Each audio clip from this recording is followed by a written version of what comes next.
Here's the idea. You know how you tell your kid to be a good sport? You say, it doesn't matter whether you win or lose, it matters how you play the game. Okay, so I've been unpacking that in my lectures because it's really, really complicated. It's like you tell your kid that and they look at you and they think, well, what do you mean by that? Aren't I supposed to try to win? It's a soccer game, I'm supposed to win. And you say, well, yeah, you're supposed to win, but it doesn't matter whether you win or lose, it matters how you play the game. You know that that's right, but you don't know how to explain it to your kid. You say, well, you want to be a good sport. Okay, so imagine this. This is how it works. And this is crucially important. So, first of all, life is not a game. Even a game is not a game. Because a game is, most of the time, a game is the beginning of a series of games. So let's say that you're on a soccer team. Well, there's winning the game, but the game isn't the issue. The game is the whole series of games. So maybe the game is winning the championship. And winning the championship and winning a game are not the same thing. And the reason for that is, well, maybe if you want to win a game, the best thing to do is to let your star player make all the moves. But if you want to win a championship, maybe the best thing is for your star player to do everything he or she possibly can to develop all the other team members. That's a different strategy. And the reason it's different is because it iterates across time. Okay, so I'll tell you a quick story. So when my kid was playing hockey, when he was about 12 or so, he was in a championship game, just at a local arena, you know.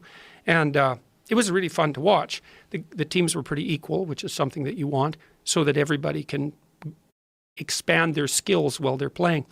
And it was like 5 seconds to the end of the game, and the other team made a breakaway and came down, and the guy came down the ice and scored. It was a beautiful goal, and it was 4-3, and that was the end of it, right? And on my kid's team, there was the kid who was the star, and he was a pretty good hockey player. He came off the ice, and he was very annoyed about what had happened. And he smashed his stick on the cement and was complaining about the refereeing and acting as if he'd been robbed. And his father came up, and instead of saying, "Get your act together, kid, that's no way to display yourself after a loss," he said, "Oh yeah, man, you were robbed, that the referees didn't ref right, and you played the best and you should have won." And I thought, you absolute son of a bitch, you're ruining your son.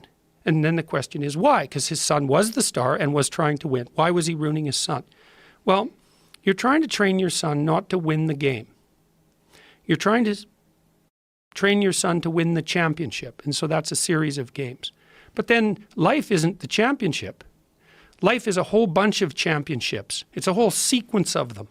And so what you're actually trying to train your son to do is to be a contender in the entire series.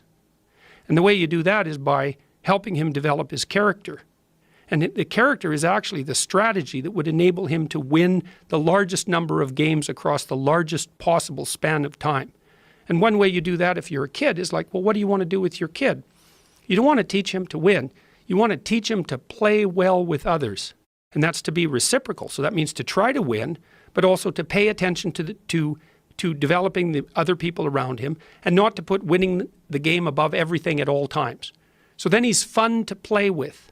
And this is absolutely crucial. You can help your kid become fun to play with between the ages of 2 and the age of 4. If your kid is fun to play with, then what happens? Kids line up to play with him. And adults line up to teach him. And if kids line up to play with him, then he'll have friends his whole life. And he'll be socialized and he'll be invited to many games, some of which he'll win, all of which he'll be able to participate in. And if he's fun to play with, then adults will teach him things, and then he wins at life. And so when you say to your kid, it doesn't matter whether you win or lose, it matters how you play the game, what you're saying is, don't forget, kid, that what you're trying to do here is to do well at life. And you need to practice the strategies that enable you to do well at life while you're in any specific game. And you never want to compromise your ability to do well at life for the sake of winning a single game. And there's a deep ethic in that, and it's the ethic of reciprocity in games. Part of the reason that we're so obsessed with sports is because we like to see that dramatized, you know, like the person we really admire as an athlete isn't only the person who wins. We don't like the narcissistic winners. They're winners, and that's a plus. But if they're narcissistic, they're not good team players, they're only out for themselves, then we think, well, you're a winner in the narrow sense, but your character is suspect. You're no role model, even though you're a winner. And it's because we're looking for something deeper. We're looking for the manifestation of character that allows you to win across the set of possible games. And that's a real thing. That's a real ethic. It's a fundamental ethic.